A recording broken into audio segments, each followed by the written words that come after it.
Hi, I'm Lynn from Kathy Quilts, and today I want to talk to you about something that I just ran across yesterday. I was helping a customer with her quilt, and when I got there, she already had it loaded on the frame. And granted, she is new to this. This is her first quilt, and so she wasn't able to load it quite the way she should have. And so I just wanted to bring this to everyone's attention because I've heard different variations on how much backing you should have on your quilt. Kathy's gotten to the point where she doesn't really need very much extra back on each side. They used to say that you needed 3 or 4 inches, and that just wastes a lot of fabric. And to Kathy, fabric is kind of a really, almost a holy thing. You don't waste fabric, so there's no reason to have too much extra. But when you're first starting out, it wouldn't hurt to have at least 3 inches of backing further on each side. And also you'll want to have your batting go out.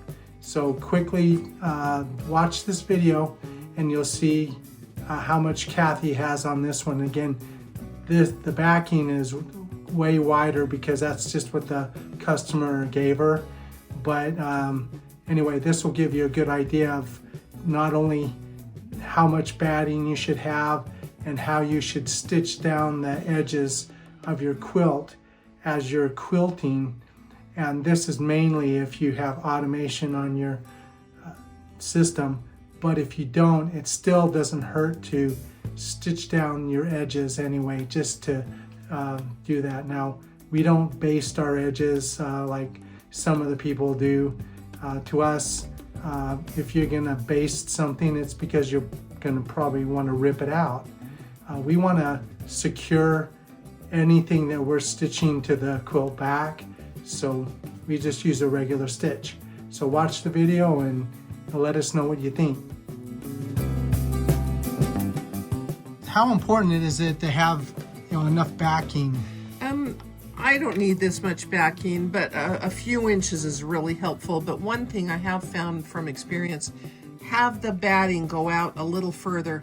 If the batting is too close to the edge, when your panto comes off and goes back, it'll flip that batting over and stitch it down onto your quilt, and you find yourself using a seam ripper a lot more. So Yikes. You're gonna stitch this down, but make sure the batting goes out a little bit further so that the over quilt of the panto does not flip that back. And so when you're fastening your edge before you do your next zone, you always do a serpentine stitch. Well, I do, because if you do a straight stitch, it'll catch the lip of that and fold it over.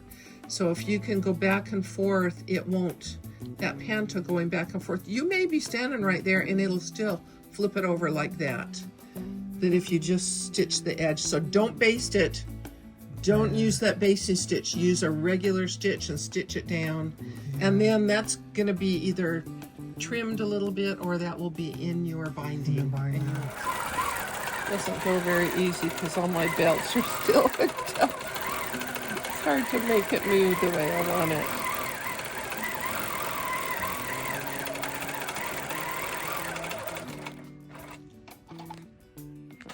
Pull up your bobbin thread.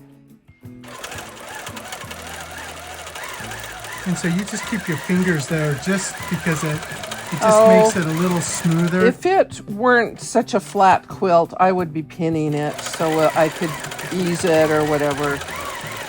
But this quilt is really nice and square, so it doesn't need any help from me. Awesome. But yeah, I would pin it down. Pull up your bobbin thread. And then cut it. Good, thank you. I hope this video has been helpful and that you've learned something and maybe you can use that in your quilting. If you have any questions, please reach out, leave comments, or if you disagree or whatever, just let us know. And we're always willing to learn new things. So thanks for watching, and like and subscribe.